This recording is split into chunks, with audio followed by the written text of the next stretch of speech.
নমস্কার আমার প্রিয় ইউটিউব পরিবার, তোমরা সবাই কেমন আছো?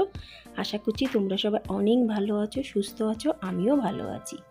আমি সুপ্রিয়া। আমি তোমাদের সবাইকে আমন্ত্রণ জানাই নাসিকের ঘরকন্যার আরেকটি নতুন ব্লগে।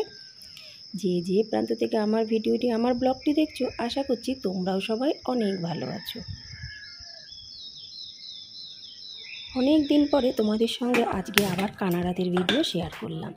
সেই সকালে 4:45 উঠেছি। আর কতদিন বা বিছানায় থাকবো গো, মন মানে না। কেন কি মেয়েদের ঠিকঠাক খাওয়া দাওয়াই হচ্ছে না, কর্তামশাই ঠিকঠাকভাবে অফিসে খাবার নিয়ে যেতে পারছে না। ওই জন্য আজকে লুচি তরকারি বানালাম। লুচি তরকারিটা বেশ ভালোই লাগে, কিন্তু আমার মেয়েরা না আলুর তরকারি পছন্দ করে না। কিন্তু কি করব বলো, ঘরেও সেরকম কিছু সবজিপাতি নেই। তাই লুচি তরকারি বানালাম, আর তার সাথে সাথে শর্ট ব্রেকের জন্য বানালাম পোহা। কর্তামশাই ব্রেকফাস্টে খেয়ে যাবে, মেয়েদের শর্ট ব্রেকে হয়ে যাবে। মোটামুটি 2টো করে কিন্তু আমাকে টিফিন বানাতেই হয়। এই দেখো, ছোটো মেয়েকে বিছানা থেকে নিয়ে এসেছি, সোফায় ঘুম দিচ্ছে। আর বড় মেয়ে উঠে ব্রাশ করছে। বিছানাপত্র কিন্তু আমার এখনও তোলা হয়নি। বড় মেয়েকে দুধ দিলাম, ছোটো মেয়ে বললো মামা আমি দুধ খাবো না, আমাকে একটু পোহা দাও। এরা তিনজনে মিলে খেয়ে দিয়ে বেরিয়ে পড়লো যার যার কাজের উদ্দেশ্যে। কর্তামশাই সমস্ত ব্যাগপত্র নিয়ে হাঁটতে হাঁটতে নিচের দিকে গেল। কেন কি, বাস দাদা ফোন করে দিয়েছে ওদেরকে স্কুলে ছেড়ে তারপরে চলে যাবে অফিসে। আর এখন থেকেই শুরু হবে আমার কাজের মেন পালা। বন্ধুরা, তোমাদের সঙ্গে একটি অতি বাস্তব কথা আমি শেয়ার করছি। শুধু বাবা মার ঘরে বসে থাকলে বাবা মা একবারও বলবে না কেন তুই কাজ করছিস না, তুই ওঠ, তুই সর, তুই যা। কিন্তু এক বাবা মা ছাড়া অন্য দুনিয়াতে আর কোনো মানুষই কিন্তু 2 দিনের বেশি 3 দিন বসে খাওয়াবে না। কোনো দিন হতেই পারে না, না আমার সাথে না তোমাদের সাথে। কেন কি, এটা আমি নিজে ভুক্তভোগী। যাই হোক, কাজ তো করতেই হবে। ওই জন্য বেশি আর অসুখ করে লাভ নেই। ওষুধও খাচ্ছি, কাজও করছি, এতেই আমার শান্তি। আস্তে আস্তে করে সবই ঠিকঠাক হয়ে যাবে। তো ওরা সবাই বেরিয়ে পড়ার পরে ঝটপট করে আমি ব্রাশটা করে নিলাম। একটু ভাপও নেব, কেন কি কথা বলতে বেশ খানিকটা কিন্তু কষ্ট হচ্ছে। ওই জন্য ফটাফট করে ব্রাশটা করে নিলাম। তারপর ভাবলাম যে একটু গরম জল খাই। গরম জল খাওয়ার পরে চলে আসলাম ভাপার মেশিনে একটু জল দিতে। বন্ধুরা, তোমাদের বাড়িতে যদি ভাপার মেশিন থাকে কোনো সময় কিন্তু ফিল্টারের জল ইউজ করবে না, বেসিনের নর্মাল জল দেবে। কেন কি, এটা আমাকে ডাক্তারই বলেছে। আমি বলেছিলাম কেন, বলে কি না ফিল্টারের জলগুলো পুরো পরিশুদ্ধ থাকে, ওই জন্য ওইগুলো না ইউজ করাই ভালো। নর্মাল বেসিনের জল দিয়ে ভাপের মেশিনটা চালিয়ে দিলাম। ভাপটা নিলাম বেশ 15-20 মিনিট। আর ভাপ নিলে না বেশ খানিকটা গা দিয়ে কিন্তু ঘামও বেড়ায়, গা দিয়ে মানে মুখ দিয়ে। তা যাই হোক, ঘামটাম হয়ে গেল, একটু ভাপ নিয়ে নিলাম। এবার এই দেখো, শীতের জিনিস আবার কিন্তু এই বর্ষাকালে আমাদের কিন্তু লাগে। সেইগুলোকে আজকে হালকা হালকা রোদ উঠেছে, একটু রোদে দেব। এই যে 2টো বিছানার চাদর ইউজ করা হয়, কম্বলটা আমি ইউজ করি বেশিরভাগ।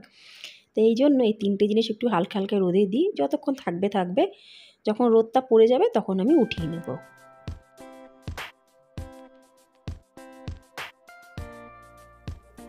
আজ কয়দিন ধরে ঠিকঠাকভাবে কিছুই করতে পারিনি, জন্য নিজেকে প্রচণ্ড অসহায় মনে হচ্ছিল। ভাবছিলাম আমি মনে হয় কিছুই করতে পারছি না, আমার মনে হয় দুনিয়া শেষ। আমি কি করে সব করব, কি করে আমার নিজের শরীরটাকে ঠিক করব। আমার আজ 2-3 দিন ধরে মাথার মধ্যে শুধু এই চিন্তা ভাবনাটাই চলছিল। কিন্তু কালকে রাত্রির থেকে ভাবছি যা হচ্ছে, এ তো হবে, প্রকৃতির নিয়ম। শরীর থাকলে খারাপ হবে, ভালো হবে, সব কিছুই হবে। ওই নিয়ে ভেবে বসে থাকলে চলবে না। নিত্যদিনের নিত্য কাজ তো করতেই হবে। ওই জন্য কালকে রাতে যে সবজিগুলো এনেছে সেইগুলো আর আমি ফ্রিজে রাখিনি, এগুলো বারান্দাতে আমি রেখে দিয়েছিলাম। যদি কোনো পোকা টোকা থাকে সবজির ভেতরে, ওরা কিন্তু বেরিয়ে যায়। তারপরে আমি রাখলাম এই পাত্রগুলোতে, একটু পরে আমি সুন্দর করে প্লাস্টিকে জড়িয়ে ফ্রিজের মধ্যে আমি রেখে দেবো। আর আজকে আমি খুব সুন্দর সুন্দর কয়েকটা সবজিও রান্না করব। আর কি কি সবজি আনলাম তোমাদের কিন্তু এক ঝলক আমি দেখিয়ে দিলাম। প্রতিদিনকার মতো আজকেও আমি 2টো কমেন্টস তোমাদের সঙ্গে শেয়ার করব। একটি কমেন্টস দিল্লির এক দিদিভাই আমাকে লিখেছে, যে দিদিভাই প্রতিনিয়ত একদম প্রথম থেকেই আমার ভিডিও দেখে। সেই দিদিভাই কমেন্টস করেছে, সুপ্রিয়া খুব তাড়াতাড়ি সুস্থ হয়ে যাও, তুমি এরকম আছো ভালো লাগছে না, তুমি তাড়াতাড়ি সুস্থ হয়ে ঘরের কাজবাজ হাসি মুখে করো, হাসি মুখে গল্প করো, সেটা শোনার জন্য ব্যাকুল হয়ে বসে আছি। অসংখ্য অসংখ্য ধন্যবাদ, অনেক অনেক ভালোবাসা দিদিভাই। তুমি যে এত মনে প্রাণে আমাকে ভালোবাসো, আমিও কিন্তু সবাইকে অনেক ভালোবাসি। আরেকটি কমেন্টস মৌমিতা নিক বলে যে বান্ধবী, সেই বান্ধবীটি আমাকে লিখেছে যে বান্ধবী তোমার এত পরিমাণে শরীর খারাপ, তোমাকে দেখে আমার প্রচণ্ড খারাপ লাগছে, অনেক কষ্ট হচ্ছে। তুমি যদি আমার কাছাকাছি থাকতে আমার মনে হচ্ছে তোমার ওখানে আমি চলে যাই। অসংখ্য ধন্যবাদ বান্ধবী আমার, তুমি যে এত সুন্দর করে একটি কমেন্টস করেছো। সত্যি আমার প্রচণ্ড শরীর খারাপ, কথা বলতেও কষ্ট হচ্ছে, কিন্তু তোমাদের এত সুন্দর সুন্দর কমেন্টসে আমি খুব তাড়াতাড়ি সুস্থ হয়ে যাব এটাই আশা রাখি। আরও অনেক বন্ধুরা কমেন্টস করেছে, কিন্তু এত কমেন্টস পড়া তো সম্ভব হয় না। ওই জন্য প্রতিদিন আমি 2টো করে কমেন্টস পড়ি, 2টো কমেন্টস তোমাদের সঙ্গে আমি শেয়ার করি। আর সমস্ত বন্ধুদের আমার তরফ থেকে, আমার পরিবারের তরফ থেকে অনেক অনেক ভালোবাসা, অনেক অনেক শুভেচ্ছা। আজকে শরীরটি একটু ভালো লাগছে বলে অনেক কিছু রান্না করলাম। ডাল হয়ে গেছে, পাঁপড় ভাজা হয়ে গেছে, পটল আলু সয়াবিন দিয়ে একটা মিক্স তরকারি করব। আর তারপরে দেখো এই ঝিরঝির করে বৃষ্টি আসা শুরু। কি কপাল আমার!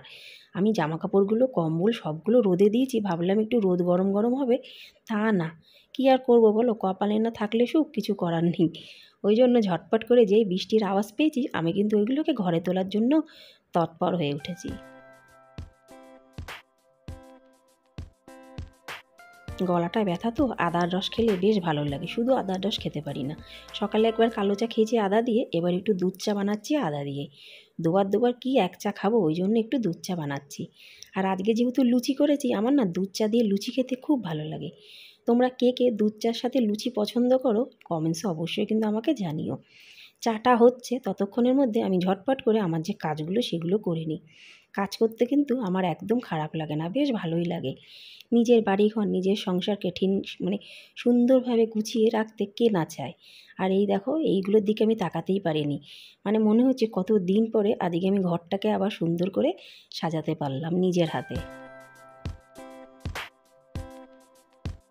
সত্যি গো বন্ধুরা, আদা দিয়ে চা খাওয়ার যে কী একটা উপকার, শুধু চা বলে না, আদার রসটা গলাতে যে যাচ্ছে তাতে কিন্তু অনেক উপকার। আর এই যে লুচি ভেজেছিলাম, লুচির যে তেলটা সেটা একটা বাটিতে তুলে রাখছি, আমি কিন্তু ফেলবো না, কারণ এই তেলটা দিয়ে অনেকটা সবজি কিন্তু আমার তৈরি হয়ে যাবে। আর এই দেখো আজকে যে সবজিটা আরেকটা বানাবো, তোমাদের একটু আগে বললাম পটল কুমড়ো আলুর একটা সবজি বানাবো, সেগুলো কাটতে আমি রীতিমতন বসে গেলাম। ভাবলাম একটু টিভিটা চালাবো, এমনই কপাল কারেন্টটা চলে গেল। আমার কিন্তু গান শুনতে শুনতে কাজ করতে বেশ ভালো লাগে। শরীরটা এত পরিমাণে খারাপ হয়ে উঠেছিল যে আমি কাউকে সেটা বলে বোঝাতে পারছিলাম না। বাড়িতে বলতে পারবো না, মা বাবা দুঃখ পাবে, কষ্ট পাবে, তারা বেশি চিন্তা করবে, বারবার ফোন করবে। ওই জন্য কাউকেই বলিনি, না স্বামীকে সেরকম বলেছি, আর মেয়েরা তো ছোটো, ওদের সাথেই বা শেয়ার করে কী হবে। নিজের কথা নিজের মনের মধ্যেই রাখতাম, আর মাঝে মধ্যে ভিডিওর মাধ্যমে তোমাদের জানাতাম। কাউকে না জানালে তো পেট পুরো ফুলে গোল ঢাকের মতন হয়ে যাবে। ওই জন্য কী আর করব, ওই জন্য আমার ইউটিউব বন্ধুদের কাছেই আমি কিন্তু সমস্ত কথা শেয়ার করি। আমার সমস্ত কাজ শেষ, আজকের মতন ভিডিওটি এখানেই সমাপ্ত করছি। আশা রাখছি তোমাদের অবশ্যই ভালো লাগবে। ভালো লাগলে লাইক, সাবস্ক্রাইব, শেয়ার, কমেন্টস করে অবশ্যই কিন্তু তোমরা আমার পাশে থেকো। তাহলে আজ এই পর্যন্তই বন্ধুরা, আশা রাখছি আজকের ভিডিওটি অবশ্যই তোমাদের ভালো লাগবে। আবার তোমাদের সঙ্গে দেখা হবে পরবর্তী ব্লগে। ততক্ষণের জন্য নমস্কার বন্ধুরা, নমস্কার।